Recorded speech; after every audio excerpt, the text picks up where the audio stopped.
Welcome to the I Own It podcast with Ben Reinberg. All right, we're live at the Laguna Beach studios, the I Own It studios in Laguna Beach, California. And today's guest is extremely special. And he is the CEO and founder of AST. He's a Soccer Today columnist. He has over in excess of 4 decades of assisting players and coaches and sports organizations achieve higher levels of success. He's worked with major corporations and private entities, and his priority is his purpose of making a positive impact on the culture of youth sports, both on and off the field. Jim Madrid, welcome to the in-house studios, and it's great to see you and appreciate you coming in today and spending some time with us. Oh, Ben, thank you very much for giving me this opportunity to kind of spread my purpose a little bit further out, at what my passion is. Great. So let's start with some background on AST, the Advanced Sports Technology, your company, and how do you help athletes and coaches through your company? You say, closing in on 40 years, right? Closing up, and I'm just amazed at that. It started off with, first off, I was a single father with identical twin boys since they were 10 years old. And I've always liked sports. I was a soccer player. High school basketball coach told me I was too short to play. By the way, he later became my boss, and I've never let him forget it, Jack Fitter. And it always appealed to me because, when I was introduced to this kind of education, this kind of thinking back when I was 15 years old by 2 people, a guy named Lou Tice from the Pacific Institute, we were his guinea pigs, if you will. And back then it was kind of called New Age thinking, right? But today it's called positive psychology. And, and at the same time, I went to work for Nordstrom. My mother went to work for Nordstrom in 1952 in the original store in Seattle, hired by John Nordstrom. I came in, started working in the stock rooms. Then I started selling children's shoes. And then I thought it'd be a lot more fun selling ladies' shoes when I turned 18. And that's a whole nother story. But yeah, it was. I became a store manager, a department manager, excuse me. And I had Jim Nordstrom mentor me. So I'm getting it from my father, who was the ultimate optimist, my mother, who had a work ethic like crazy, so did my father, and then from Lou Tice about the way we think and how the brain is connected to performance, and then Jim Nordstrom about culture. So it's kind of like that's how it kind of came into this. So started working for Lou, left him in 1996, went out on my own, and it was kind of a hobby for me to do sports. And I was applying the same things that Lou taught me through, positive psychology and cognitive psychology. And what started out as a personal interest became a professional passion for me. And I saw what I was able to do with sports. It was the same thing in corporations. And if you change the way people think and improve them by just the way they think about themselves, about their co-workers, about their teammates or whatever, about the coach, the direction of the team, the organization. If you increase that by just a little over 5%, it's amazing what happens, the transformation inside of an organization. And culture starts to change.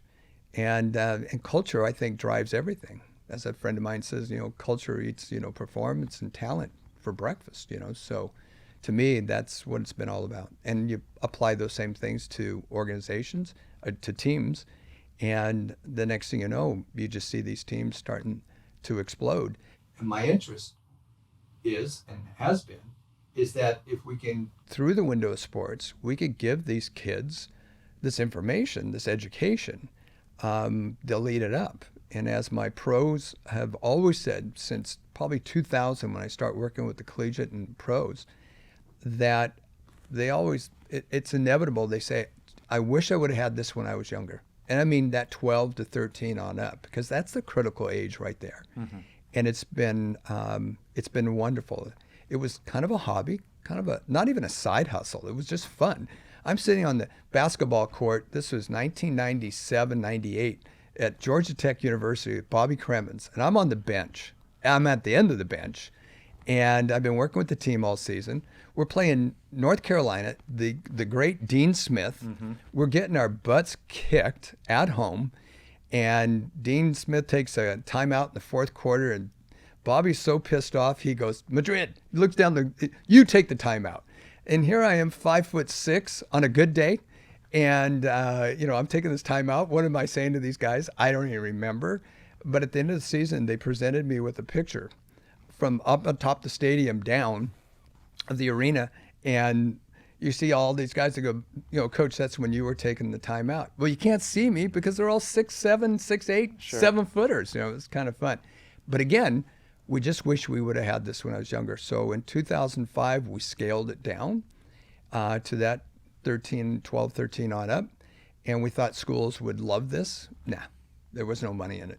Why teach these kids self-esteem, confidence, goal setting and how your mind works and self-talk and all those kind of concepts, stretching your comfort zone? It didn't work. In 2014, I was working with the Seattle Sounders, and the owner, Adrian Hanauer, came to me and says, okay, what are you up to? And I said, look, I've got this youth program. And I used it with Coach Pete Carroll's Win Forever program. And he went, okay, let's do this. So he kind of put a little capital in it to begin with and then cut me loose. And we've been growing it. And then right before the pandemic, I thought, okay, we gotta blow this thing up. And then the pandemic hit. I was probably on podcast. My team thinks that my audience on Zoom calls and everything else were probably well over 70,000 audience. And then we come out of that, and I went, okay, the pandemic made it even more necessary for what we offer to kids today, and a little direction, a little hope, a little faith in their abilities, and that's if we can bring that out by just that 5%, and we've been doing that and doing it very successfully. Is there something that Lou taught you that you carry with yourself today that was the top line item that is the foundation of who you are and the fabric of what you teach? Yeah, very much. And he echoed my father. And we grew up in a pretty tough neighborhood in Seattle called White Center, also known as Rat City. And I was a middle child. And, my father just always believed in me. And he would say, son, I want you to think big, and I want you to think bigger than Rat City. And you have a mindset there that nothing good comes out of Rat City. To this day, by the way, that is still, if I tell somebody I'm from Rat City or White Center, they go, really? It kind of blows you off. It's mind-blowing. And then meeting Lou in my junior year, I was a soccer player, and they didn't have a soccer program. And he was the head coach for the football team. So he saw that I could strike a ball pretty well during PE. And he made me the punter and kicker on the football team. My junior year, he said this to me, Madrid, I need you to think big. And he said exactly what my father said to me. And I think, and be bold. And, to be bold and be brought up in that kind of a neighborhood. And my message today is, if I can do it, and under those kind of circumstances, anybody can do this. And so that's been probably my purpose behind everything I do today. It's that so many of us are under-living our lives. And yes, that's so cliche. And trying to be the best of ourselves and all those kind of cliches, I really look at it as that they're all very, very true. But I can't motivate you. I hate being called a motivational speaker. That's more of a sugar rush, because what happens after that? Great, motivation's there. Motivation, my definition, is drive, energy, and creativity. Now, if you break all that down, what's drive, what's energy, and what's creativity? It goes back to what Daniel, in his book, Drive, and that is, we look for, purpose, mastery, and autonomy, and we are all born in a tribal, into a tribe, right, basically. So that's why sports are so important. Number one thing that inspires people at work is being part of something bigger than themselves. And how can we help the leaders of organizations, not the managers? There's a big difference, but the leaders of the organizations to understand that. And we've applied those same things to sports franchises and college teams, high school teams, and club teams. And once they rally around that kind of purpose of why they're playing the game, what they're doing, it really drives their passion. Curiosity causes passion. Passion causes purpose. And curiosity to me is, geez, I wonder, what if, like Sesame Street, my grandson's watching that, and it's so funny. I heard he's looking at that iPad, and he's 2 years old, and he's watching this thing, and it's about science. I wonder, what if, let's give it a try. And, that's kind of my motto, and I've lived by that. Think big. Do you feel that some of the athletes in college and pros a lot of them probably come from the Rat City type environment, that they have that drive, that they're more open to listen to you compared to someone that's maybe an athlete or a kid that comes from money, that maybe has the drive or maybe wants to. Do you see a big difference between the environments? Man, with these I folks? hate saying yes, but yeah, Okay. I do. Last summer before last, got introduced to a player, and I won't name the player, down in Fort Worth, Texas, and went to his son's birthday party. Just signed on with an NFL franchise, and had $7 million signing on bonus or something like that. It's crazy. And this lady, wonderful lady, she introduced me to him, and she had told him all about me, and he just blew me off. And then probably about 2 months into the season, he got thrown off for sexual abuse and domestic violence. But he walked away with his $7 million, and he's probably blown through that since. The type of players that come to us and to my other coaches are those players that I guess come out of that mindset that, wait a minute, out of a negative situation, out of a negative neighborhood and environment, came a positive affirmation like, I'm going to be better than this. And, it's like when the student's ready, the teacher appears. And those are the kind of athletes I get. And they're smart. They have a good sense of purpose and a purpose of why they want to play and what they're looking to do. So, I hate saying yes, but yes. Okay. So when you look at top athletes like Serena Williams and LeBron and Michael, they are absolutely mentally plugged in. And as an expert in psychology, can you share your perspective on how these athletes prepare themselves mentally and the kind of skills and resilience they have developed? Yeah.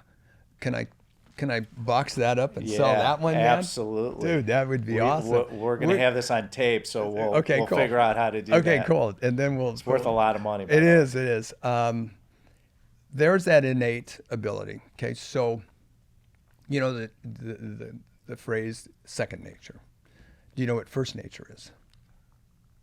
First nature is probably your gut reaction. First nature is what they say, research, as that it's what we were born with. It's our DNA. And they say that's about 30%, our genes. Color of your hair, color of your eyes, color of your skin, okay?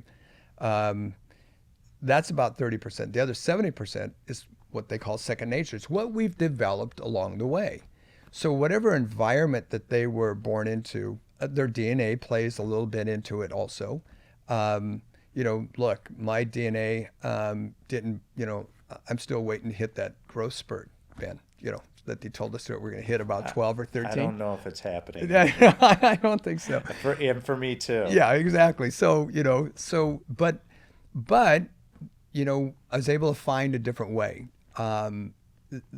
Top athletes, top leaders, it's that they've developed that along the way. So whatever that environment, I always like to say the way we explain the world is the way we experience the world. And, and even in that negative situation, like I said, is that, well, by God, I'm not going to do that. This is what I'm going to do. And they say that right away, and it's like they've taken a vow. And I'm never going to let that happen. When I become a coach, I'll never treat my players like that. I'll treat them this way. If I ever become a manager, a leader, I'll never talk to my staff like that. I'll lead them this way. And so with them, I guess, and I've got to be around on my board is Byron Scott. And, what a interesting human being and what a wonderful human being Byron is. And he's got to introduce me to magic a couple of times. And, you just listen to them. Look what they do today. Look at Shaq. I mean, he's on every freaking commercial in the world. All three of those guys you name are Right. big-time entrepreneurs, probably more successful in business than they were in when they played in the league. And I was listening to a podcast a few years ago, with Shaq, and the interviewer asked him, said, "What was it like when you got your first endorsement contract?" He says, "That was with Reebok. It was $1 million." And he said, "I was out buying cars and watches and clothes and buying people this, and I kept subtracting from $1 million. Oops, I forgot about FICA. I should have been subtracting from 600 grand. Next thing you know, I was 200 grand upside down, right?" And Magic is the one that said something to him and, inspired him. So yes, there is that innate talent ability too, but then what do we do with that talent? Like this young man that has all the talent in the world, but he blew it up because he didn't have the right mindset and the right, I guess, education around him to help him with manage his money. I would say not just manage his money, but manage his mindset. And, I've got a player that now plays for Carolina Panthers, and Matt Ioannidis, incredible young man. And I got him his rookie year, and he uses his money, what he spends his money at. He lives on 10% of his money. Well, there's a saying, show me your friends, I'll show you your future. That's right. And environment is so important that people forget especially in my business in commercial real estate, is that if you want to elevate your status, surround yourself with someone that's been there, done that, done deals, knows how to deal with financing. Absolutely. Understands the process and has a track record and success that you can learn from. But also in that learning process, okay, is that they're open-minded. Right. And they're going to listen to you. And they put their ego aside. Where you work with these NFL players and NBA and, pro athletes, and heck, some leaders, that, and they're egocentric. Right. And it's all about me. And I think when they, look, I've never failed. I've only learned. And I think that's so important. And I think not too many people understand that concept, because they can start going, well, I'm not worthy enough. I don't have the brains enough. I can't do this. And that self-talk just takes them down that, downward spiral, and they just can't dig themselves out. And so therefore, one player I had one year was leaving college and going into the pros, that he wasn't worthy of that kind of money and that kind of success. And it was really pulling his head out of out of that environment that he grew up in, that, yeah, you are worthy of that. And I think that trickles right down to kids these days, that the environment that some of us, and it could not just, in a poor, underserved community, but, we live in a pretty nice neighborhood, Ben, and, I see that around our own neighborhood. So it's, it's the environment that they grew up in. Doesn't matter if it's a poor or if it's, wealthy, but it's the way we're brought up, and has a lot to do with it. And is that they had the experience to fail. And like you said earlier, the resiliency part, that, look, players get hurt. But, I remember coaching soccer. A kid gets hurt on the soccer field. Ref calls me out. I go out. And the first thing I ask him is, okay, where does it hurt? All right. And I kind of make sure. And then I go, can you still play? And they go, yeah, then get up, and boom. Because if not, I got to take you off the field and you're not going to get to play. And all of a sudden, that drive hits them. The adrenaline is back. The dopamine hits them. Yep. And they're back up and are at it. Yep. It's kind of like soccer players with that special spray they go out in the middle of the game, right? Do you feel that what creates success for a client of yours, a player, a CEO, whoever, you have to be vulnerable in front of Jim?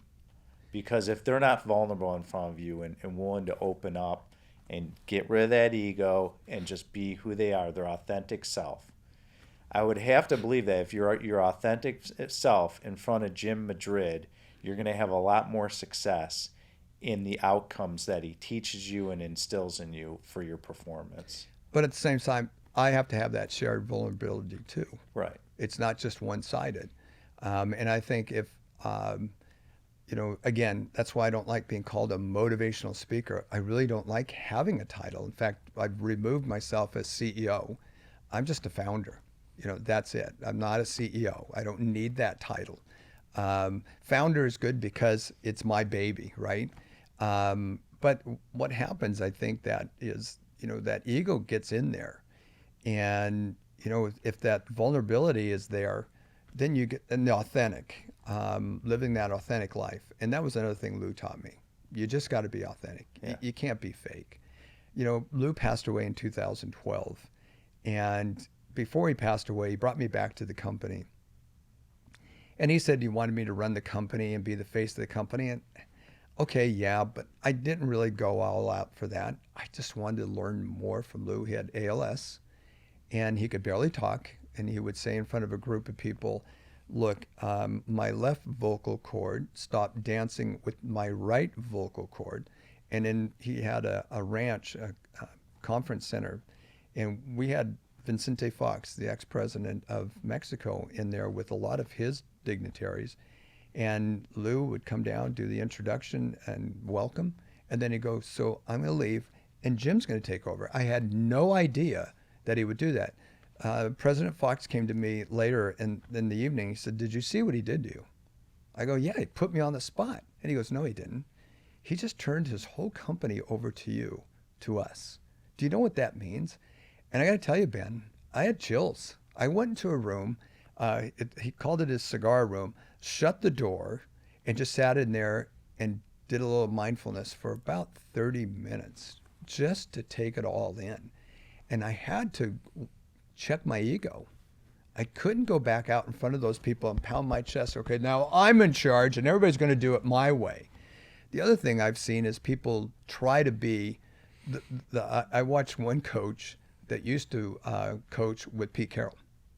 Now he was head coach at another franchise, and I went down to meet him. And I'm watching him because, Pete's the young kid, right? He's got that youth. He's out there. He's the first one that started the DJs out on the practice field. And he's slapping guys on the ass and, things like that, right? And then, he's throwing passes, and things and having fun. He makes it fun. He makes it a fun environment. He builds a good culture. He does build a great culture. And then I was watching this coach do the same thing. And it always reminded me of, what's Nordstrom known for? Customer service. And the only way to get customer service in a car dealership, maybe we need to go get a guy, a piano, a baby grand piano, put a guy in a tuxedo and let him play piano. No, that doesn't build customer service, right? And I see that, and I watch people try to be Lou. And I remember it was probably about a year after he passed away, and I'd left the company. And I went to Mexico and I did a big workshop and seminar, 2-day seminar for a group. And my wife said, how'd it go?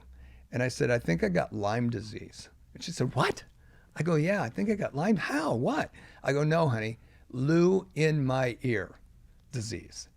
And it's not a disease. It was more of a blessing. Sure. And I was amazed at myself. Sometimes I do that. I go, did anybody write that down? I don't know where that came from, but that shit was good. Right. Right. It's like, wow, But yeah, going back to vulnerability, I think we have to be authentic. Both sides do. And, I've had, hard knocks and like everybody has. And, I just learned from them and say, I made the mistake. I'm not going to sit there and beat myself up over it and continue to do that. I won't grow. Well, let's talk about a little bit. Like, people remember athletes who have totally fallen in big moments. What do your eyes see when you watch an athlete fall flat on their face? When you've worked with athletes who've lost their confidence, how do you advise them? It's so mental. These kids, and then they become adults, and the constant practice that they instill themselves with their skills. What does it take mentally for them to get back to where they were? Well, to where they were mentally, or where they were it could be both. Athletically. I mean, it could be both. It could be, you look at someone that maybe was in the 90 percentile shooting free throws, and all of a sudden, he has a big moment, end of the game, misses a free throw or a couple, and then he's mentally scarred. How do you get him back? You know, it's funny though, because you bring up one. Max Albampolo, who played for USC last year for the last couple of seasons, is now his senior year. He just transferred to Wyoming, but I worked with him at Santa Margarita High School and the whole team when we won CIF that year. So we go into CIF playoffs, and we're playing Edison High School up in Huntington Beach. And we walk into that place, and it's rocking, man. And we're the private Catholic school, and there's a sign up that says tuition at SM is, and tuition at Edison zero. We don't recruit, neither does SM. Okay, so, and my guys, I look in the shoot around out there on the floor, and they're just like wide open, right? And by the way, I had a great coach that was open to letting somebody like me in to work with this team and get in their heads. So I'm looking at my players, and they're just like, oh my gosh, right? So I pulled the 3 top guys. Jake Kyman, who also played at UCLA, just transferred to Wyoming. And another young man that unfortunately had a medical problem, couldn't go on to play in college. And I pulled all 3 of them aside. Now, remember, they're like 6'5", one of the players is 6'7", and I'm just this little 5'6" guy. And I go, do you guys come here? And I brought them aside. There's cheering going on, yelling. And I said, do you guys remember when you were in 8th grade and just before the game, the coach said, hey, if we win today, I'll buy you. And they went, ice cream? I went, yeah, ice cream. And they pushed me on my chest. They go, you're going to buy us ice cream only if we win. And I'll take you all the handles, tomorrow morning or tomorrow afternoon. They went around and told everybody, coach is buying us ice cream. Now back to your question. So in this first half, Max couldn't hit a free throw to save his life. We're in this 4th quarter. Max is up there, and he's at the free throw line. Now he's right in front of us. And the referees are over at the scoring table, and Max is sitting there, and I could just see him. A doubt brings on hesitation. Hesitation brings on failure. Doubt, hesitation, failure. So I look at Max. I told the whole bench, do what I do. Listen to me. Do what I do. Max. And Max looks over to me, and we all go like this. Like we're licking ice cream, right? And he just smiled. He went 6 for 6 the rest of the game at the free throw line. So it's like Dr. Joe Parent, who wrote the book Zen Golf, is one of our advisors for sports and mindfulness and everything else. And he said, don't be a moron. Adding more on your brain than you should in those critical moments. Don't be a moron. I love that. And so I use that on him. Don't be a moron out there. Be put in your brain, and that's the concept of flow. And so to help them get into flow is all the flow activities that we do in our program to help them, that when they get up to the line, or when they're playing soccer, playing football, whatever it is, they're just in flow. It's kind of like you when you're in it, and when you're doing your business, right, and you're talking to a group, and maybe it's a group of investors, and you're showing the deck and everything else, you're in it. Sure. You're not thinking about Samantha's game. You're not thinking about whether Ethan, your son, is doing this or that. You're not thinking about what everything else is going on. Hey, I wonder if the landscaper came over today. You're not thinking about any of that stuff. Dude, you're just in flow. And that's what we try and do. So when they've hit the bottom, it's pretty easy to bring them back into that, getting out of there, becoming a moron, and getting back into what you do and what you do best. And, it's almost like some people say, well, I got this. Really? Why? Give me an example why you got this. Well, because, no, that didn't work. Tell me why you got this. And we help them get into that. So they make a mistake out there on the field, court, wherever. I got this, but they can self-talk them because I've practiced this. I've done this before. And the last time I did this, that's what happened. And I can do that again. So the next time this happens, this is what I intend to do. So flow is like being present. Totally present.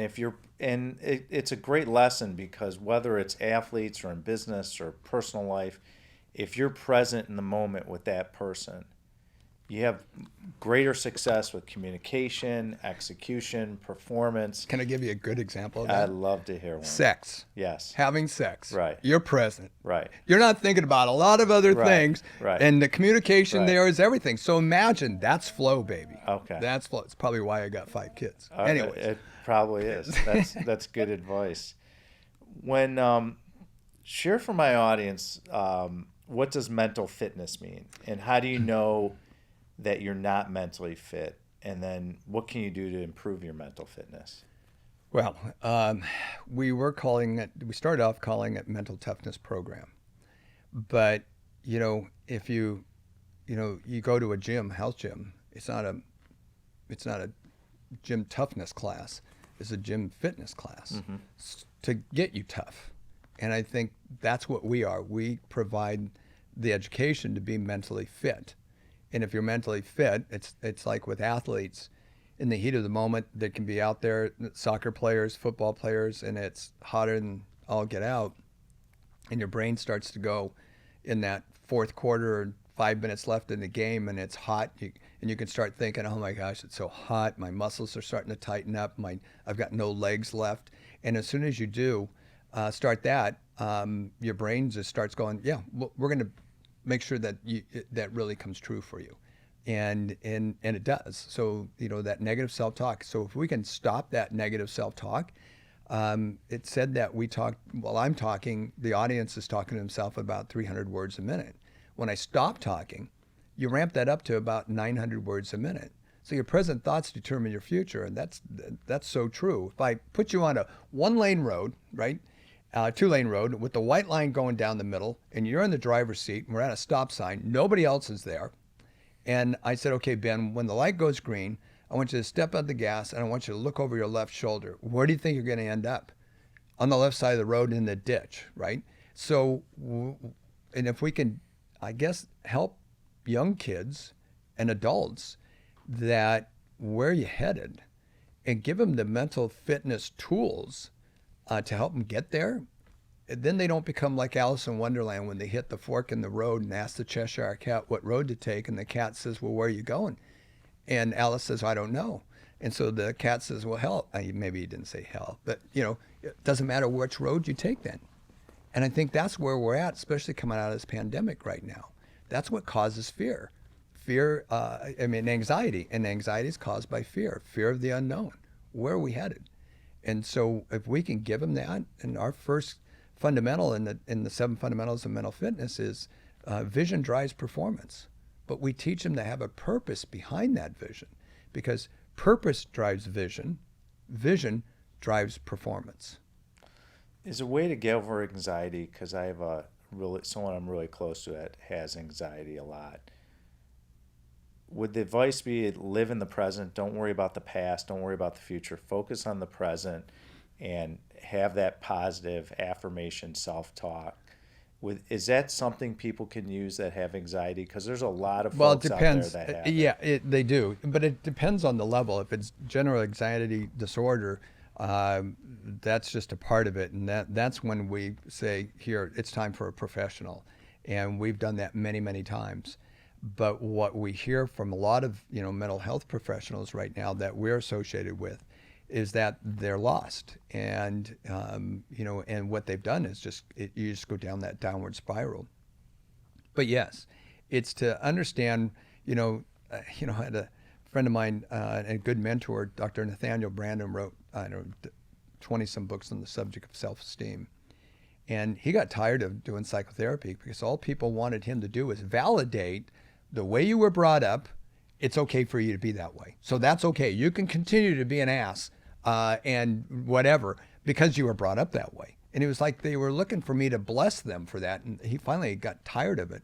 And after 40-some years, he did, right? So if we could have them come back to the present, help them formulate what they're passionate about, and whether it's in their job, current job, or even a hobby that they have.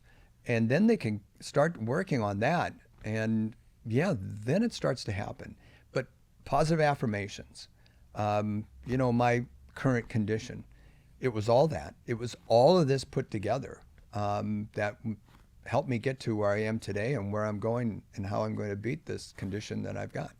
So my business is a big failing business. It's no, no, no, no, yes. When you find a property you want to acquire, you have to talk to a lot of high net worth individuals, get them invest in your funds and projects. What would you say to someone in our business or as an entrepreneur, you're going to fail. That's part of life. And your self-esteem is going to get hit a few times. How do you manage self-esteem? I mean, self-esteem is such a huge topic for people mentally. And a lot of people feel, especially in my business, I'm not good enough. And I go through it too. I mean, I go through weeks where, we're struggling at times or we're hitting ups and downs. And it really hits you hard. And how do you manage that? So the way that Nathaniel defined self-esteem is being able to deal with the basic challenges of life and of being worthy of happiness in your life. And it couldn't be more true. And so, people brought up, and that's why we don't just strictly work with athletes, especially in the youth area.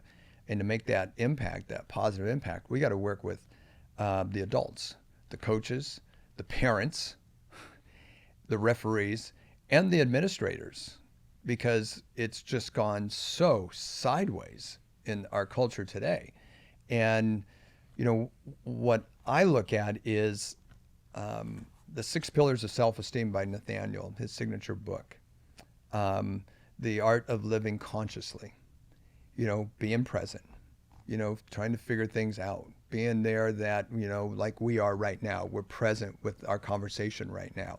Not a lot of other things going through our minds, right? And so no matter what's going on, that you're present with your child, your spouse, your significant other, being present there, and bringing 5% more consciousness to that, right? It's like, I always say this one, parents, our kids come home from school and we want to have this meaningful conversation. So what's the first stupid question we ask? How's school today? Yeah. Right? And what do they say? It was okay. It was okay. Yeah. Then we just want to drill down. Well, what did you learn today? And they say, nothing. And then you get pissed off, right? Though that was a great conversation. And so what if we brought 5% more? What do you want out of that conversation? Is that what you were looking for? The end result was you being pissed off and your kid going, yeah, I don't know why you sent me to school. I don't learn anything. And off they go, right? No, we want to have that communication and that relationship with our child. All of my kids, I would ask them, come home from school, a couple of questions. Very first one was, who got in trouble today? They all know who got in trouble today. And if they say, I don't know, nobody got in trouble today. Oh yeah, but but if you ask that question once, and the second question is, what made you happy today? And if we can start asking them what makes them happy, maybe we can start turning around this world instead of looking at what's wrong with the world, but what's right with the world and what's right with people. I think today we look at people and go, I call it digital emotional contagion.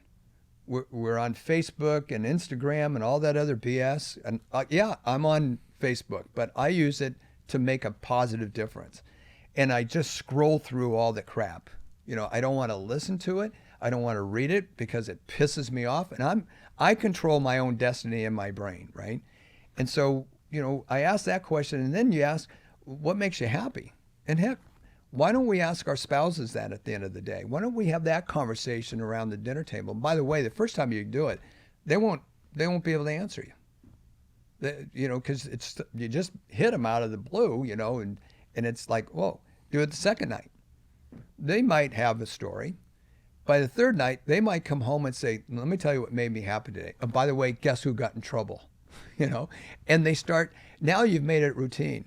And then you can get into things, and I thought it was always funny. My son's girlfriends would come over for dinner, especially Sunday nights, and they would say, is your dad going to do one of those Jim Madrid moments? And they go, yep, so you better be prepared. And that was, what did you do this last week that you were so very proud of? And we go around the table and they tell us, and including me. And then the second question is, and what are you looking forward to doing this week that you would be so very proud of? And if we could start driving that message home to these kids, when I ask athletes, especially youth, I got my attorney's son who's now a ninth grader in high school. It's like unbelievable. And I start working with Blake, and this kid calls me all the time, because I get the best out of him, right? His dad's just blown away. And the kid told me the other day, he goes, Mr. Madrid, that was like the best match I've been playing in a long, long time.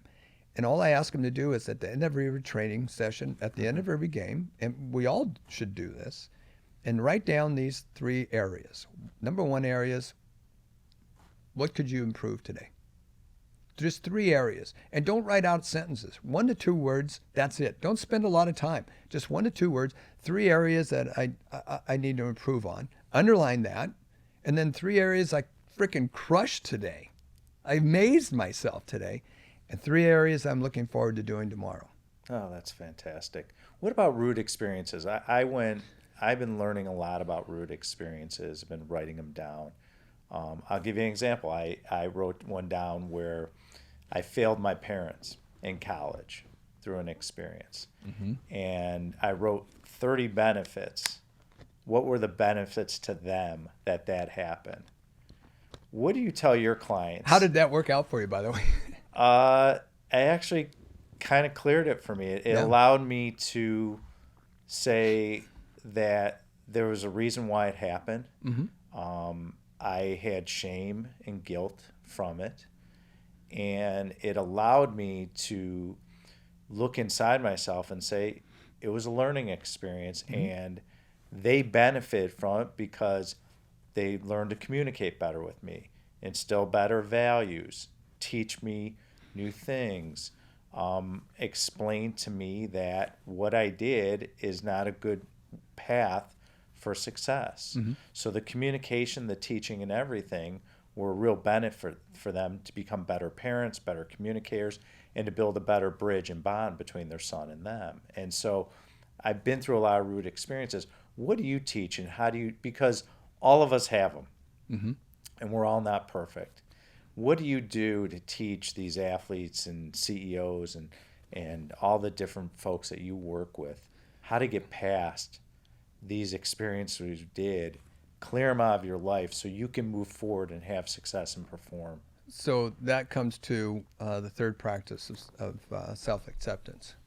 We're all going to screw up, and again, like I said, I've only learned from all those screw-ups. I've only learned from that. Like, look what you learned is a process to communicate better with your parents. And through that, they get to do that too. So how I explained a story that in Laguna Niguel years ago when I was coaching my son, Ethan, their soccer team, we were trying to raise some money. So we got the parents together. And we were trying to come up with all these ideas that we could raise some money. And they went around the room, and then, you hear somebody say, yeah, but, right? And yes, to shut you up, and but's to change the subject. And I said, why don't we, every summer we have that parade down Crown Valley. And I said, well, when they're down there, let's get ourselves some balloons and some helium tanks and string. And if they're selling those balloons for, $2, we're selling for $1. Yeah, but, somebody yells out. I go, what? They go, what if a cop comes up or somebody from the city comes up and says, do you have a license to sell those balloons? I go, let me get this straight. You're walking down, you got your balloons in your hand. A cop comes up and says, do you have a license for those balloons? I go, just let go of the balloons and say, what balloons? But some of us never want to let go of our balloons. And we just got to learn that. Let those things just take off. Bless it, say thank you, and off it goes, right? And I try and put that into the players. And I've got a player in France, and it's been a really struggle to get him to let go of all the bad things that's happened to him. He's an American playing soccer. He's 22 years old, playing soccer in France, and trying to get in with a French club, in which he was. And then he comes up with me, telling me, the French think the Americans don't know how to play. And this kid's a baller. I mean, he's a baller. And, and so they treat me differently and all that. And I go, well, then you can use that as an excuse for your failure, or you can show them. It's your choice. Which one do you want to do? You want to take it as an opportunity to triumph, or do you just want to accept their belief about American players, or do you want to show them something? So but it took time, and I would almost every session I have with him, I go back to that. And what did you do this week to triumph, to show them? What do you plan on doing next week to show them that you're triumphant? And it's taking pen to paper. It's not keyboard to your computer or an iPhone or your cell phone. It's not that. There's the science behind that. It's taking that paper and that pen and writing it down, because when you're writing it down, you're actually spelling out the words and you're imprinting in your brain what you want to have happen. And that's where the difference between muscle memory and brain memory. And that's what it starts with, brain memory. There isn't muscle memory. It's what's happening in the 5 inches between your ears. That's helped, but it's still a journey. So writing things down are so crucial to be able to grow and get past certain experiences. If I look back on the last few months, Ben, what's going on in my life, and I look back at that, and I got to tell you, it's hard, but I need to, because I go back to what I did, and those around me, and we can talk about environment again, and the support and love that I've had, and you can tell the audience what that condition is if you feel like it. It's okay with me. Sure.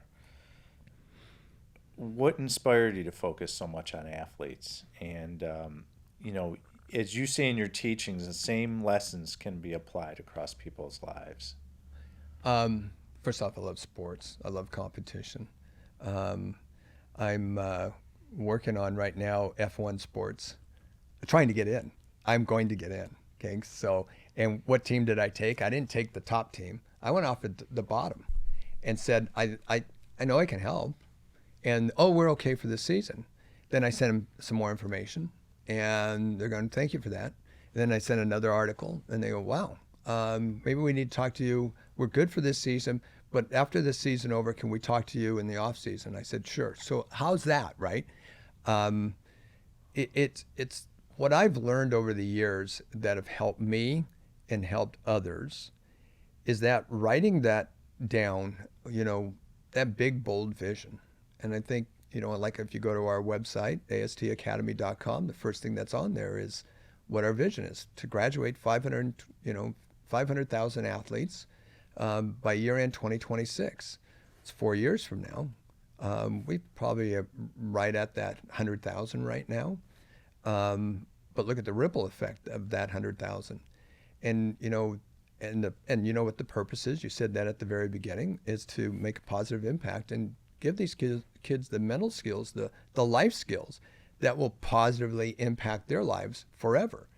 And so, along comes a couple of organizations. We just signed with Cal South, which is the organization for youth soccer here in Southern California. It's 160,000 players.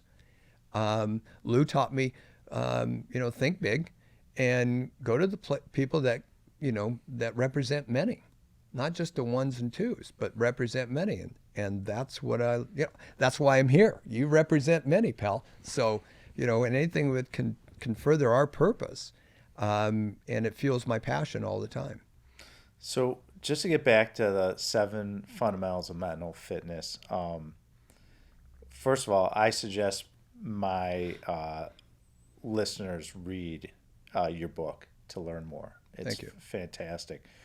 There was 2 fundamentals that stuck out to me that I wanted to ask you, and so you could speak about further, is what you say is what you get. Mm-hmm.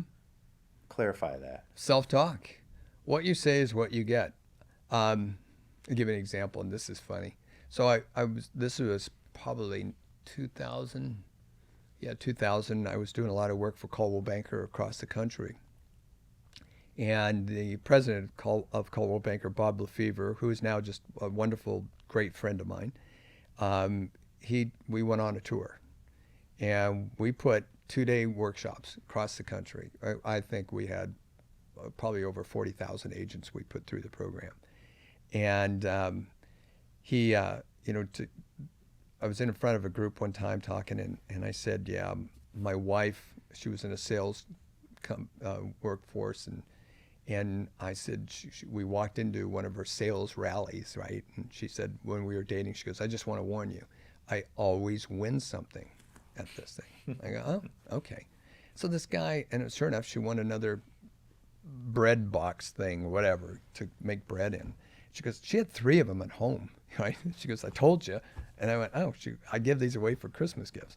And this guy pops up and he says, are you trying to tell me that just because, sell us that just because your wife says she always wins something, she always does? I go, I don't know. And then I finally said, do you think, to the crowd, to the room, I said, is he a realistic optimist or a realistic pessimist? And they said, he's a realistic pessimist, right? And, I said, well, better than walking in the room going, I never win anything. I mean, I'm probably the biggest loser here. I'd rather walk in expecting to win, but I'm prepared that I'm not if I don't win something. I always get rock star parking. My kids will echo that all the time. My wife echoes that. People that know me that have heard this over the years. And what does that do? Well, there's a part of our brain called the reticular activating system, and it's an awareness device. And, once you have that significant goal or vision, all of a sudden you start seeing things differently, start hearing differently. It's like, here we are in Southern California.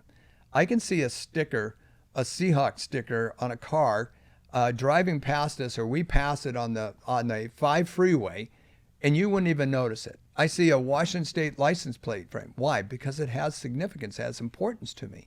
It's like being in a room, in a crowded room at a party, and somebody says your name, Ben, across the room, and you and I are in a conversation, and all of a sudden your attention is, what are they talking about me about?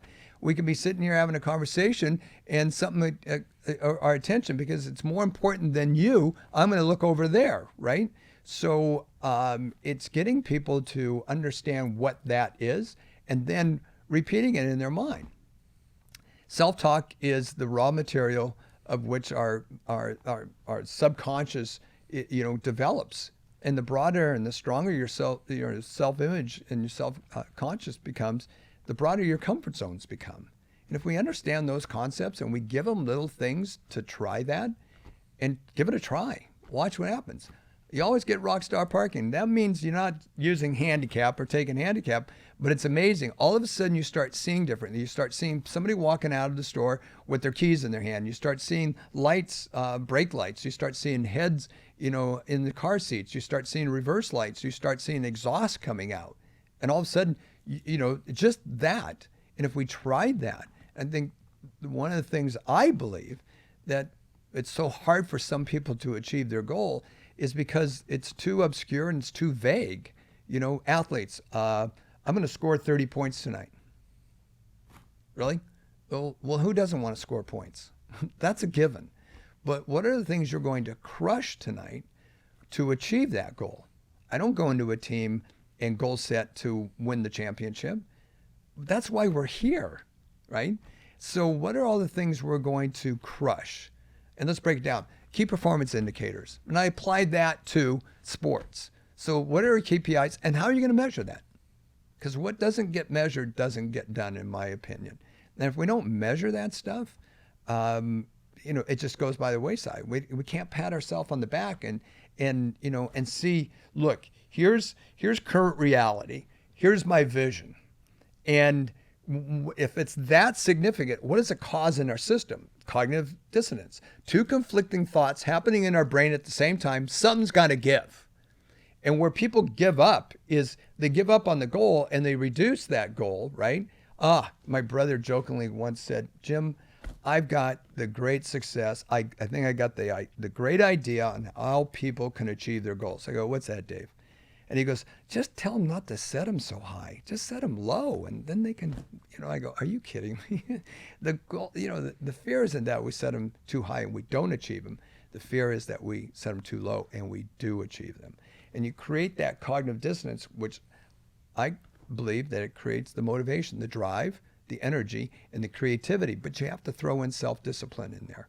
And I just wrote a paper on motivation and self-discipline, because you can go and get motivated, but what do you do afterwards? Where I find failure in people, employees that work for me or have worked for me or others in any business or even in sports, is the work, the preparation, I call it, the practice. Mm-hmm. So for example, in business, maybe you don't know something, you need to learn, get up to speed. That way when something's happened or you're in the moment or someone asks you a question, you can intelligently respond.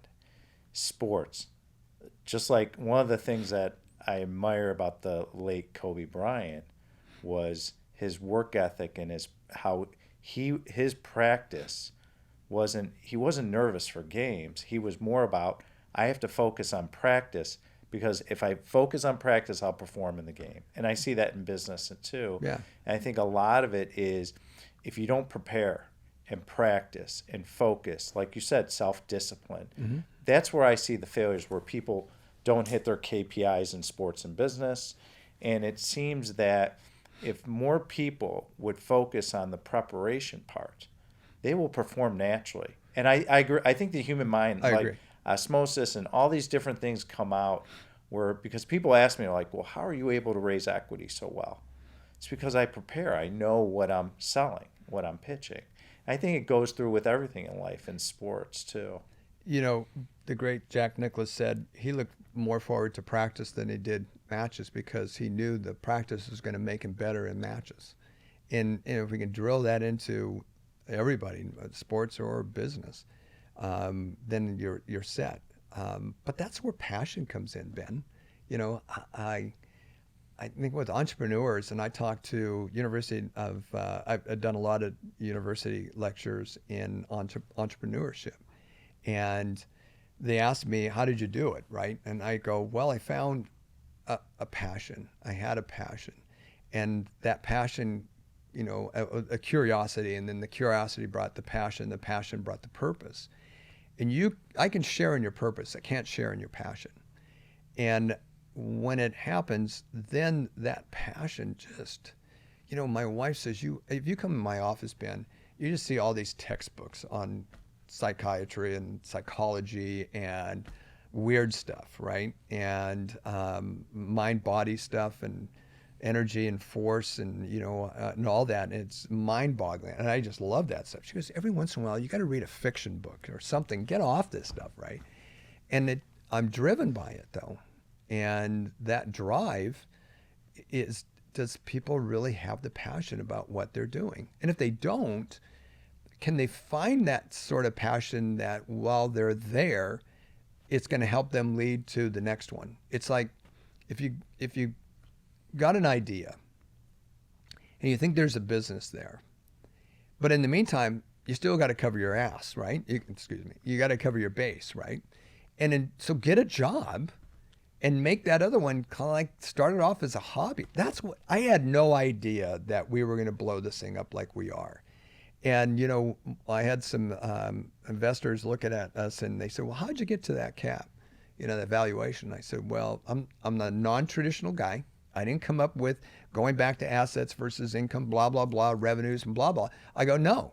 I took a look at the market. And the market is 44 million kids currently playing sports in the United States. I didn't go after that as my universe. I didn't even go after the universe of 3 million kids playing soccer. I just took a universe of 500,000 kids playing soccer in California, Oregon, Washington, and Arizona. And that's how I built it. And I came up with this 5-year projection. So instead of me saying 33 million, I said it's worth 4 million. Because if I threw the 44 million in, then 20x that, you know? And they all go, oh, I like the way you think, you know? I'm not your traditional kind of, founder, and that's the way we're going to do it. But I just think that people got to find their passion. And man, you haul ass once that happens.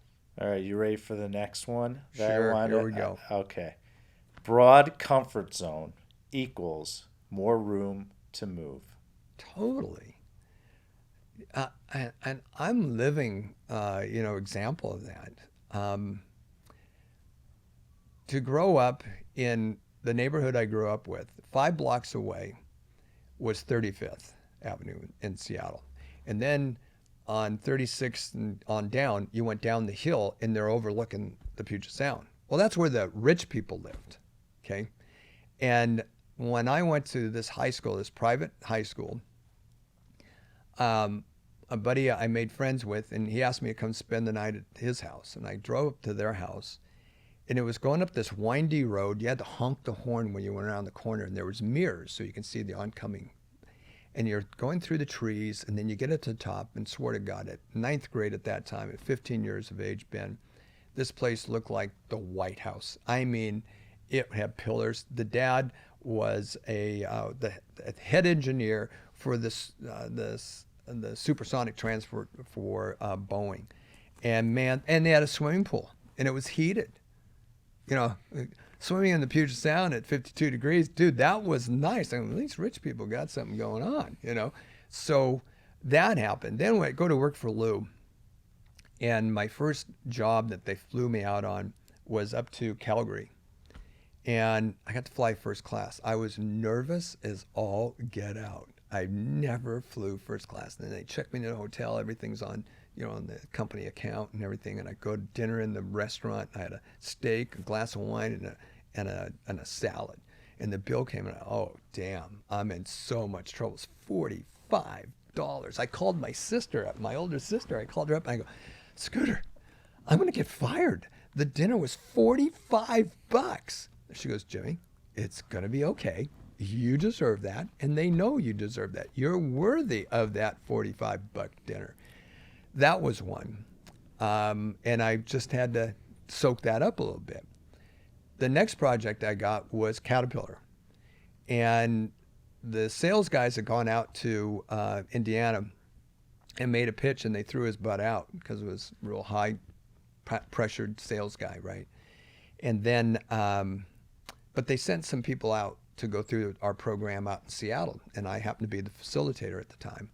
And these people came back and said, okay, we want to do the program, but we want that Jim Madrid guy. Don't send anybody else.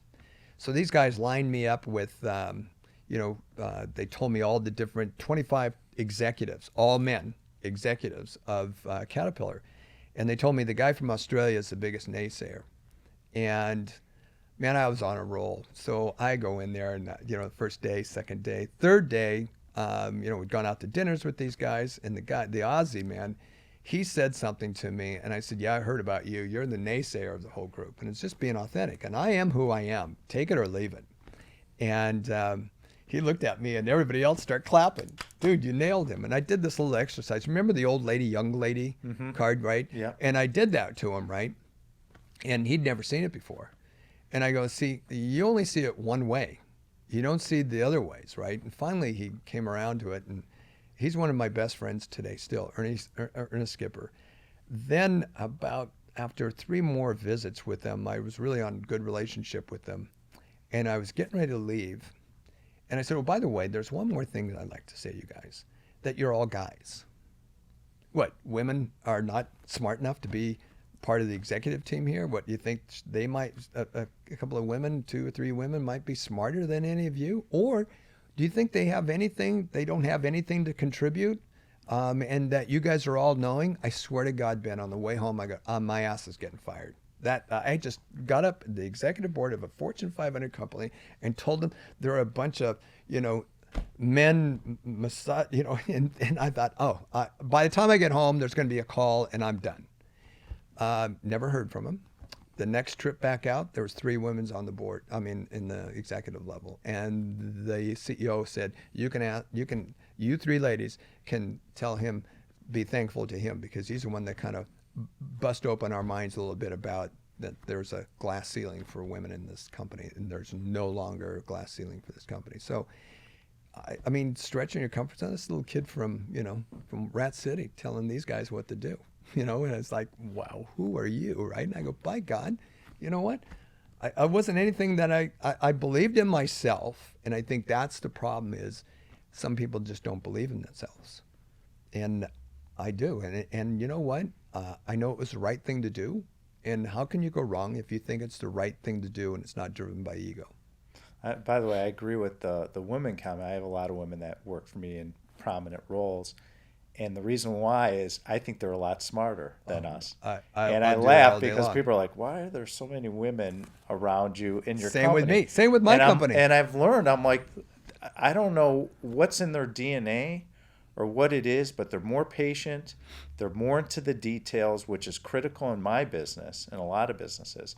And I woke up and I said, this is a good thing to have them I love it. outweigh I men. love it. Yeah. And so my business is very top heavy with women because I believe they have some innate skills that that outperform what I can do. And that innate skill, I think, is that motherly thing now. And that might be a little weird, but that's what I see, right? And they get in my case. They jump in my case, and I'm totally okay. I've got this. My wife is Darcy, and I have another lady, Darcy. She's been with me for 8 years, and every once in a while she jumps in my case, and I'm okay with it. But she does it in a nice way, right? And just throws it right back at me, and I don't know where I'd be without her. And then I've got a young lady that I've known since she was in 3rd grade, Shay Foudy. She's remarkable. Her aunt is Julie Foudy from the soccer. And I think she got the gene too because she was a stand-up paddleboarder. And I start working with her in 7th grade. And she went on to become a world champion stand-up paddleboarding. And when she won that, she won it in the Thames River in London against the current and everything else. And she beat overall men too. And now she's currently a senior at University of Hawaii. She's one of my top coaches. And now I've got her coaching new coaches that are coming on. And Shay is just doing a phenomenal job. And I've got 3 other, it looks like I've got 1 male that's really good, Chad. And then I've got 4 women that are phenomenal. And I get the best feedback from their clients, like you would not believe. It's awesome. And we're hiring more at the same time. So male and female, by the way. That's fantastic. What did you learn? You started off in management in Nordstrom's.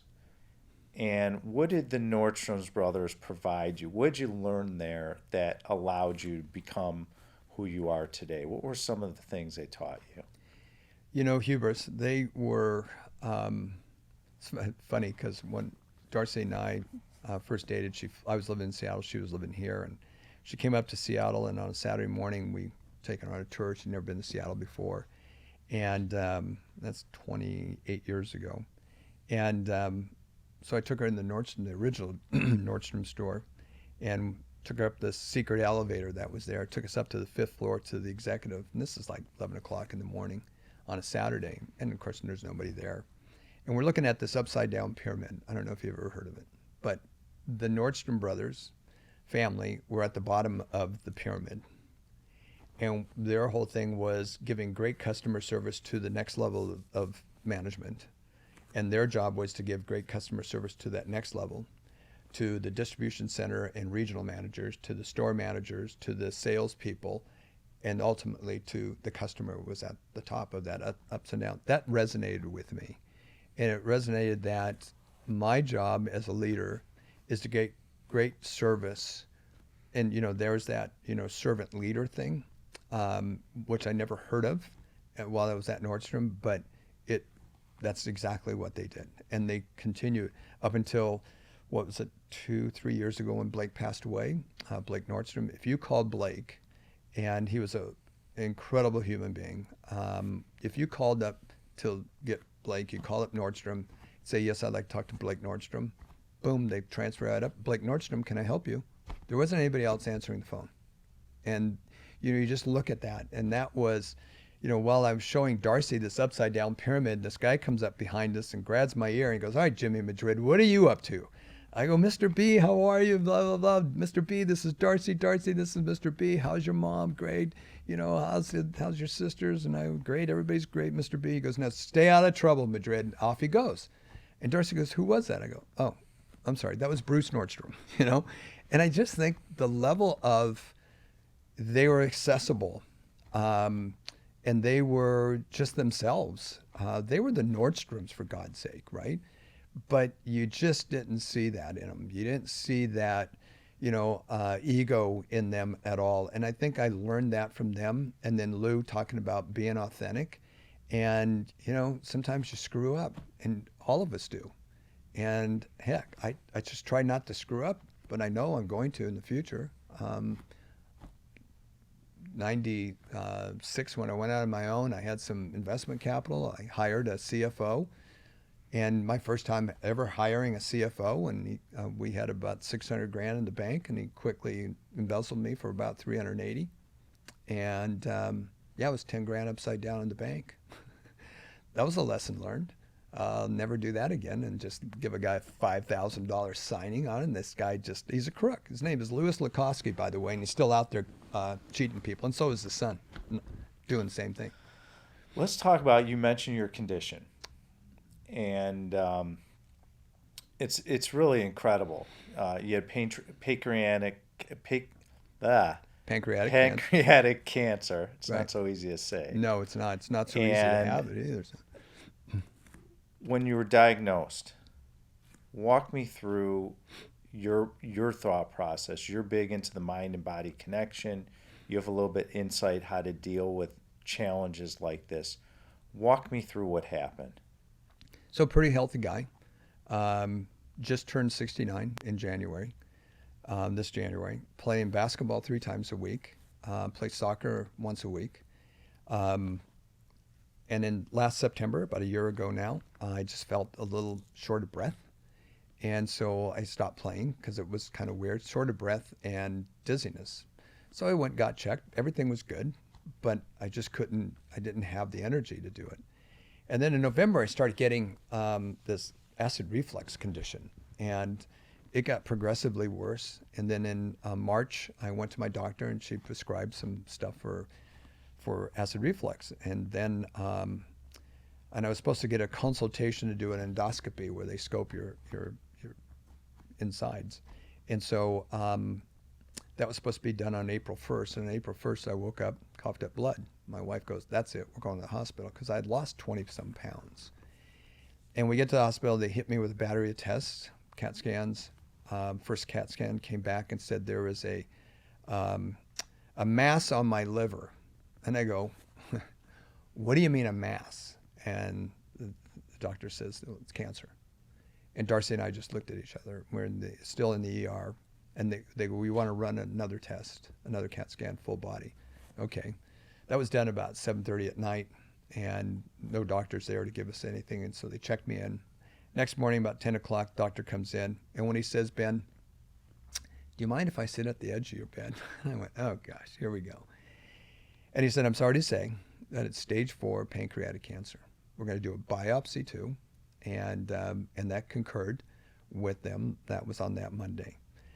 So that Saturday that he told us that, my wife and I just hugged.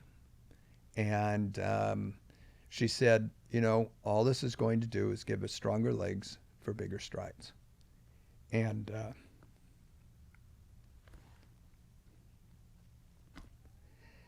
we got the kids on the phone, and she put them on the speakerphone, and she said, told everybody what was going on, and my daughter just lost it. I could hear her say, "Oh no," and my boys were like crickets, and my son-in-law, my daughter-in-law told my son Chase had tears in his eyes. My older boys were in Seattle, and my wife again said this: "Today's about crying, tomorrow's about going to work and helping your father beat this thing." And that's exactly how. My daughter showed up, and I can only have one person in the hospital, and she shows up, and she said, we're laying there and we're talking, and then we go silent, and I'm hugging her, and she said, "Dad?" And I go, "Yeah." She goes, "You need to remember one thing." I go, "What's that?" She goes, "You're Jim Madrid."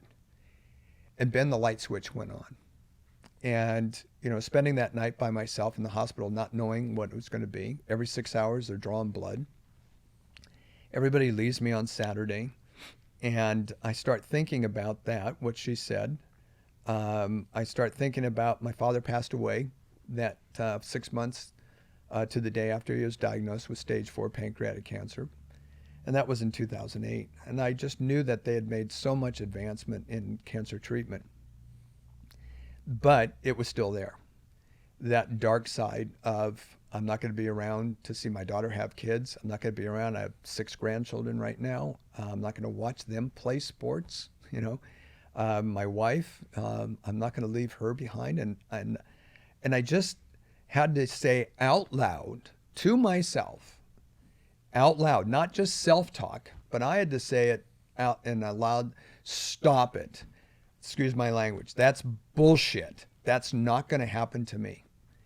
And it was like, you got to remember, you're Jim Madrid. This is the stuff we've been teaching for the last 40 years. This is the stuff that got me to where I am today. It's going to get me to where I want to be. And I had a choice at that time. I could either take it as a death wish or an opportunity to triumph. And I took the latter. And by the time I got home, Darcy had already ordered. So when you come over, you'll see on the front door, it says positive self-talk only beyond this point.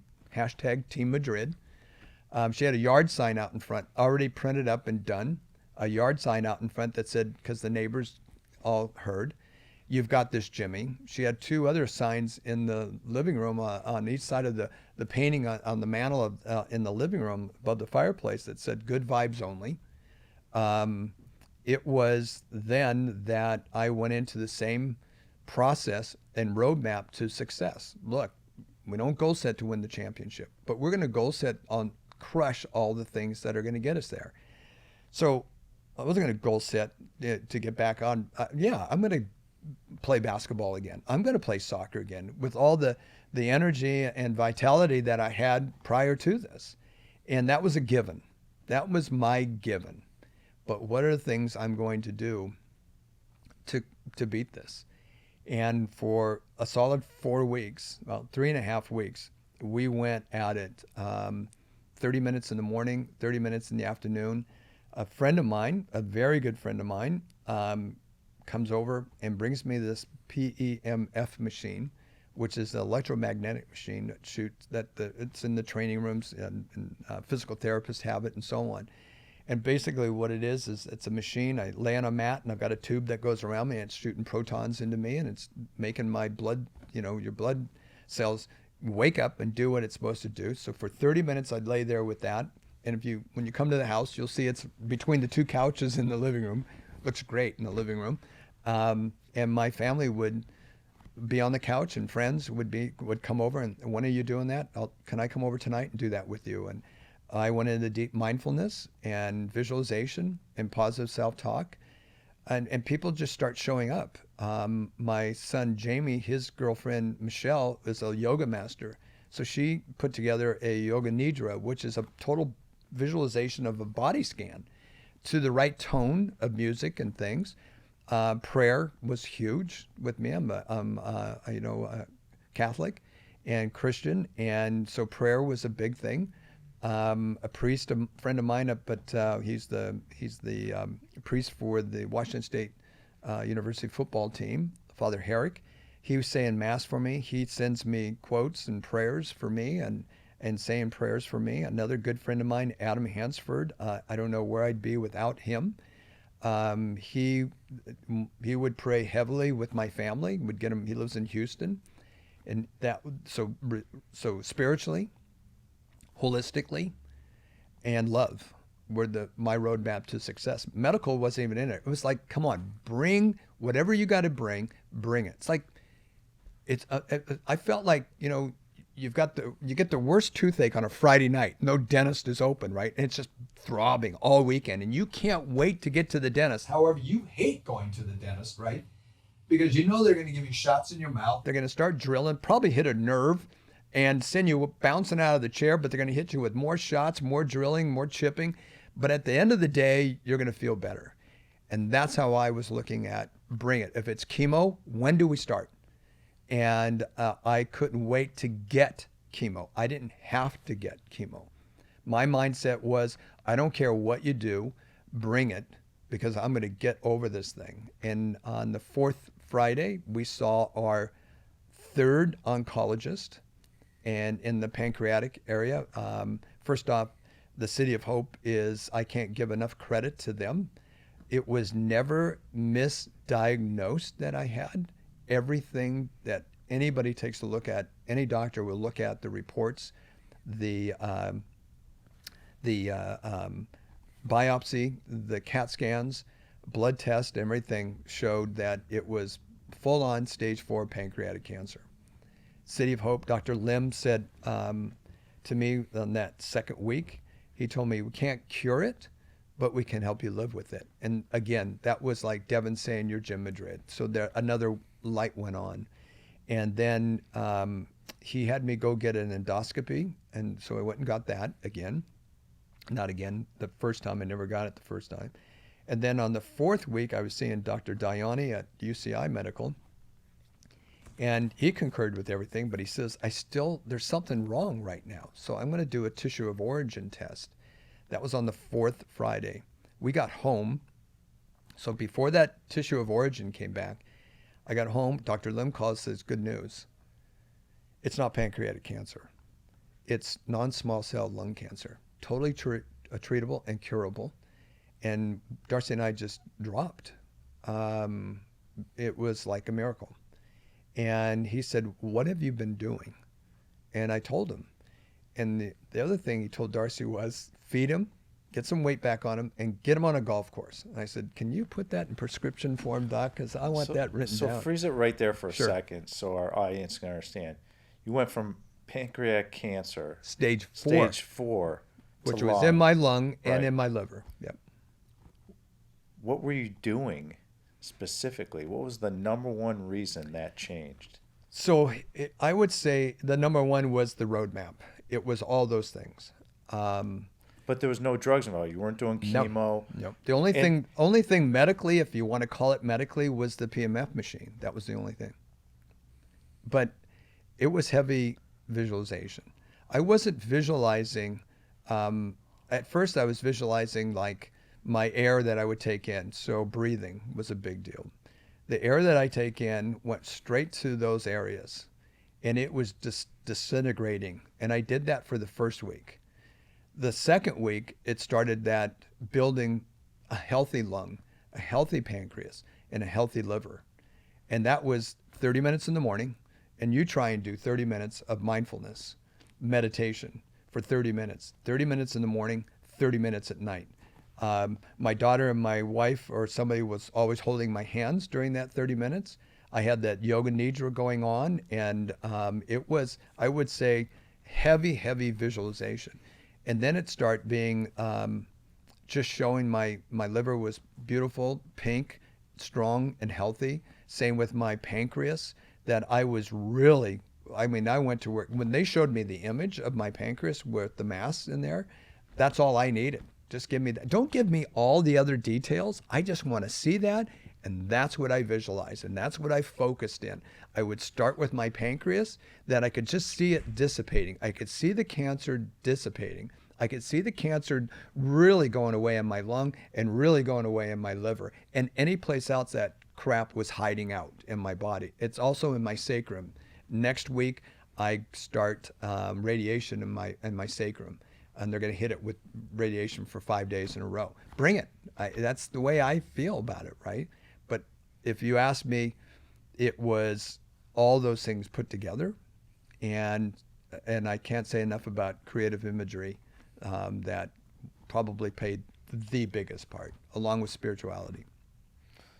How did the doctors respond that? Because this is, and I know being in the business I'm in, and the knowledge I've gained in the medical field from owning real estate with tenants that are in the medical profession, I've learned oncology and cancer is big money. Huge. Chemo, drugs, the equipment that goes into it that you have to pay for as a patient, the labor, the power, everything that goes in, it's expensive. It all gets passed down to the insurance companies and that's when lies where the big problem is. You're absolutely, Ben. And but I got to tell you, the hospital has been City of Hope. Actually, every one of them. UCI is amazing, and City of Hope I can't say enough about. I'm just overjoyed with them. But I also have to look at pharmacy.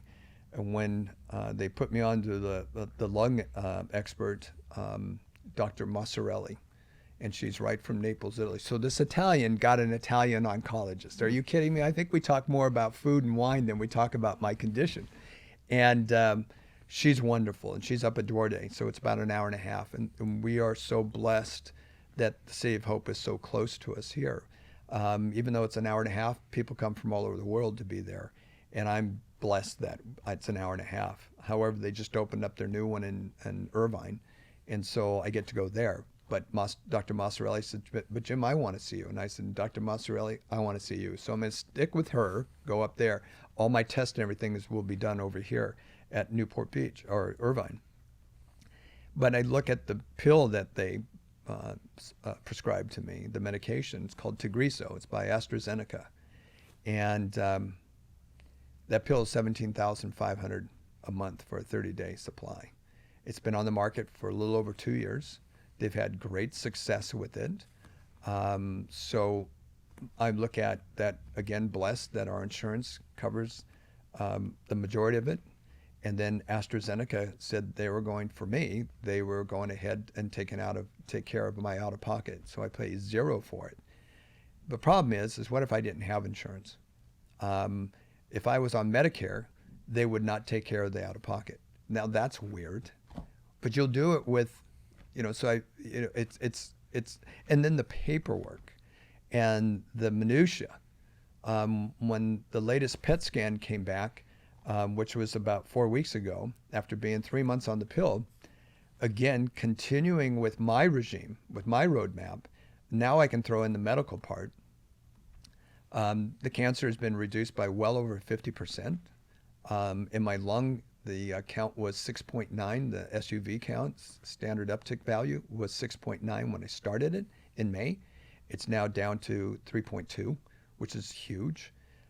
Same thing in my pancreas, 5.8, now down to 2.3, which is big. And they're asking me, what else are you doing for my regime? And eating, I've not changed my eating habits. I need to gain weight. I got up this morning, I was 123, which is up from 122 last week. So I'm gaining little by little. My energy is up. Doing better at that.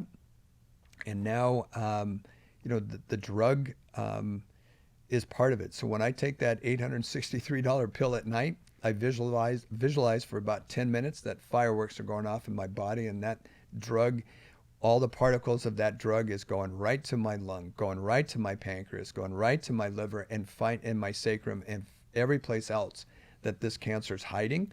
And it's just crushing the dickens out of it. So it is a big business.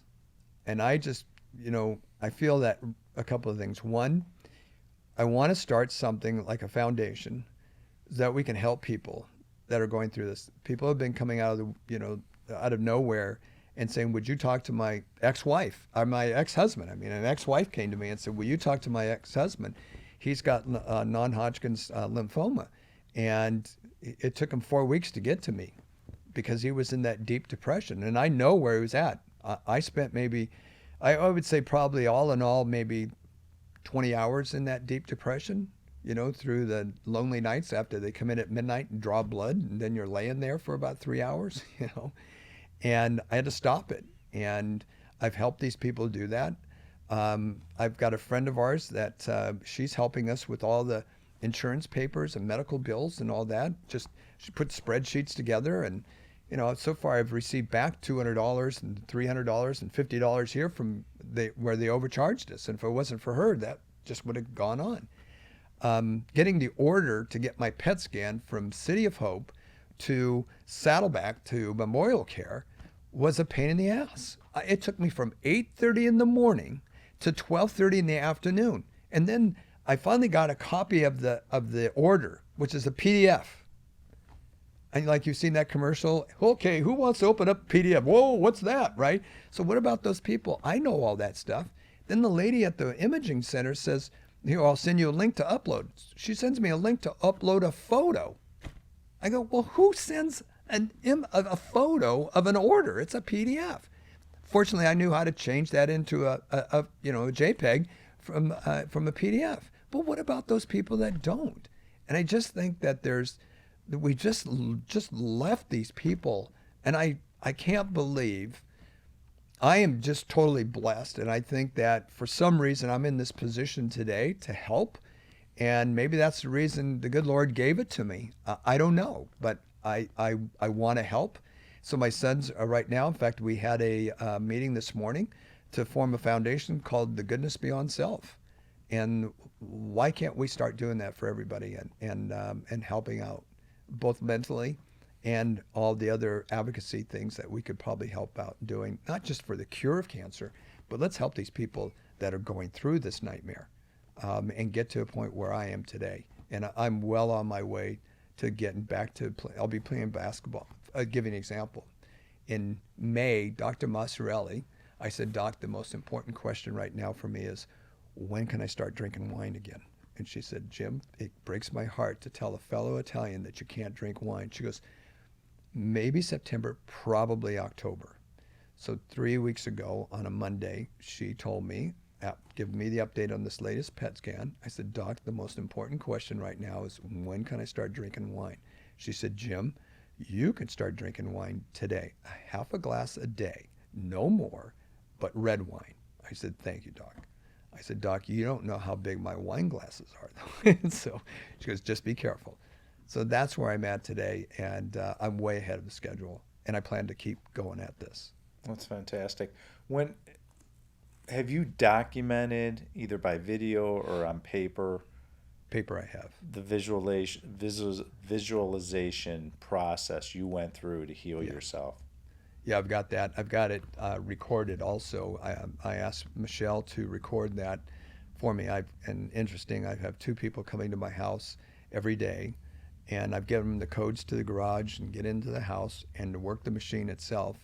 And a good friend of ours, Gina, she comes over. She was, and here's another great one too. She was diagnosed 2.5 years ago with colon rectal cancer, and she was given about 6 months to live, and that was 2.5 years ago. She's still fighting the battle, and so she's coming to our house every day, and I've got her going through the same thing, and she can already tell how much. And it's not just the machine itself that is a good part of it, but it's also helping her visualize and affirmations. And look, mindfulness. I was talking to somebody yesterday, and I go, try that for a minute. And they go, I can't even do it for a minute. My mind wanders. Well, of course, mine does too. But once you become conscious that it's wandered, come back to your breathing. One of the exercises I do with athletes is have them stand up and take a big deep breath through their nose. And what do? I go. And they raise their shoulders like that. Well, that's stress and tension. You can't play any sport with your shoulders up like that. I go, your lungs are down here. They're not in your shoulders. So we breathe such short breaths. We breathe so wrong, and we carry it all on our shoulders as we verbalize, the weight of the world is on my shoulders. And we got to prop it up, right? And there's so much stress and tension in that. And to get them focused and get back, I tell them, take a big deep breath, visualize the oxygen going up your nostrils, down your spine, and filling up your core. Try that. Try standing up, putting your, and pretend like you got weights on your shoulder that are just dropping you down, and gravity's taking over on your shoulders, and drop your arms, and just visualize that thing dropping, your shoulders dropping, and then just take it right in your gut. And you don't have to take it. No, just breathe naturally. But when you breathe in, and then when you exhale, just drop your jaw. You don't have to go. Just drop your jaw, and let it come out naturally. But take your time. Inhale for 4 seconds. Hold it for 4 seconds. Exhale for 4 seconds. See how many times you can do that, and then sit there and just breathe for 60 seconds. You catch yourself wandering, bring it back to your breathing, and then go to 2 minutes, then go to 5 minutes, then go to 10 minutes. And mindfulness, look up mindfulness. Everybody in your audience, look up mindfulness and look at what the benefits of mindfulness is. Well, I could never do that. Well, that's great self-talk. Right. you know. Well, oxygen, obviously death is not having oxygen to your brain. Right. And oxygen is really the fuel for energy. Most people think Right. it's food. It's really, I do breathing exercise every morning because I work out every morning. So I want to increase my energy so I have the best performance, and then I can get right in and go at it for work. And I think what a lot of people don't understand is how breathing and your oxygen level is so important that if you could increase it and create it, you'll have a lot more energy. And this is and what that spins off to a lot of things. A lot of things. And that's why we ask, we have athletes when they're like in the match, you watch them put their hands on their hips. No, I look at them, give them one of these, right? And that means just take a big, deep breath, hold it. And, and they go, why do you do that? Because what you need is oxygen to your brain, and it feeds your brain. And it also helps you get focus. When you watch somebody in the locker room, the coach is going and their knees are just going 100 miles an hour, right? And I get in there, or my coaches get in there, and we do 5 minutes of mindfulness, and you watch this go like this. And this is either nervousness or excitement. Right. And I remember the trainer for the Sounders one time, and I was working with Ziggy Schmidt, and at halftime, we're losing, and both coaches are just going off on the whiteboard. I mean, it looked like a train wreck on the whiteboard, right? Why aren't you? And Dave Tenney, the trainer, came over to me, he goes, Madrid, he goes, how much are they really retaining? I go, 10%. Their self-talk is going crazy. Why are you picking on the player when actually it was somebody else, and it was the kind of this, and if we had a formation instead of your formation, we'd be instead of, I tell these players, come off the during a break or timeout or anything, first thing you do is take a big deep breath, hold it, slow it down. Now, coach, then ask the question, coach, what do you think we need to get better at to get us back in this match? And they tell you. Then it's not you telling them, it's them doing it, and they're more focused. You just watch this, and when you ask them to breathe, they get so much more focused out of the deal. What's going on around them, instead of slow. And the reason why to hold your breath and slowly exhale is to trick your brain like as if they're in a spa. Because when you're in a spa, man, you got all kinds of ideas coming, right? You got all kinds of stuff. Relaxed. You're relaxed. And we don't want them to be too relaxed, and we don't want them, I call it relaxed intensity.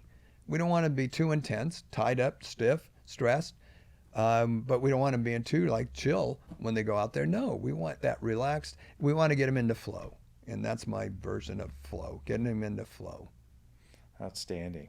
So we always wrap up with 3 questions, all our guests. All right. You ready? Yep. All right.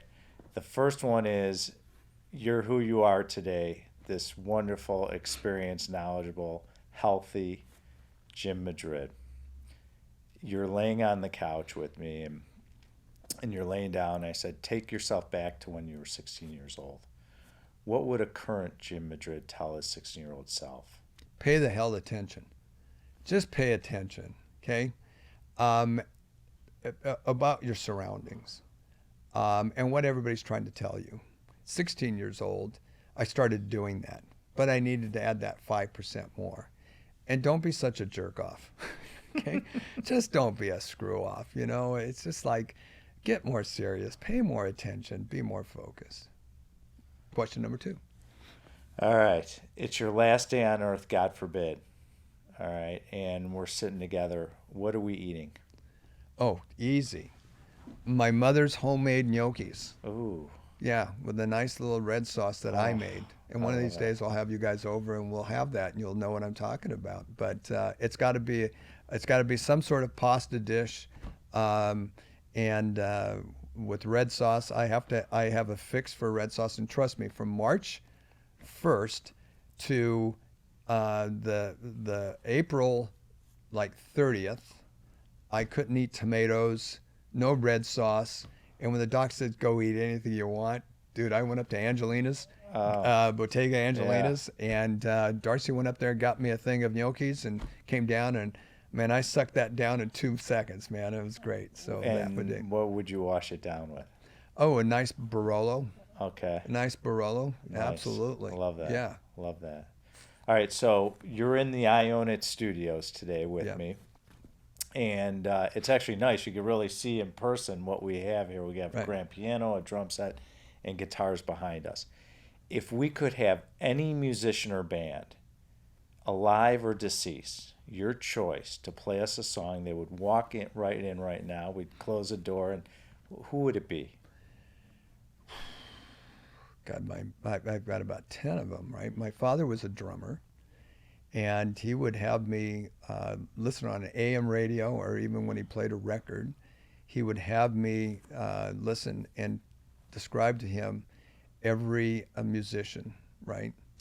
And I would probably think it would be Dave Brubeck and the Brubeck, Dave Brubeck 5, and that would probably be it for me. Great. That would be the ultimate for me. All right. And Sounds have him good. play Take 5. All right. Perfect. Yeah. What is the best way for people to engage with you, learn more about you, be able to share in your inspiration, especially as you grow and your foundation grows? What's the best way to stay in touch and follow you? My email is jim@jimmadrid.com. My phone number is right there too. I take it from the Nordstroms. If you don't have to call my assistant or anybody else. I'm totally open.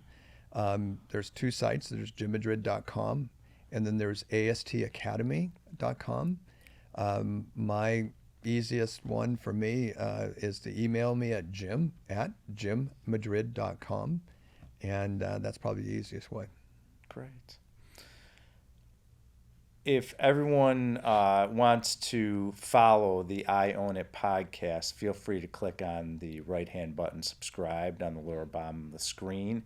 For more information about me, go to benreinberg.com. For more information on commercial real estate, learning about investing in our new medical office fund, go to alliancecgc.com. Jim Madrid, what a pleasure to have you. It's a true honor to get to talk to you.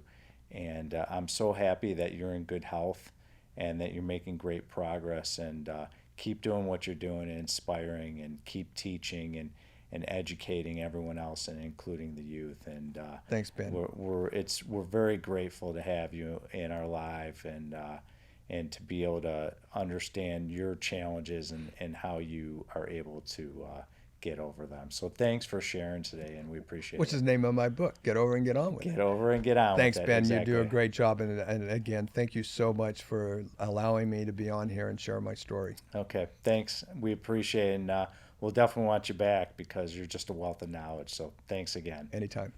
Thank you for listening to the I Own It podcast with Ben Reinberg. To hear our past episodes and connect with Ben, visit benreinberg.com.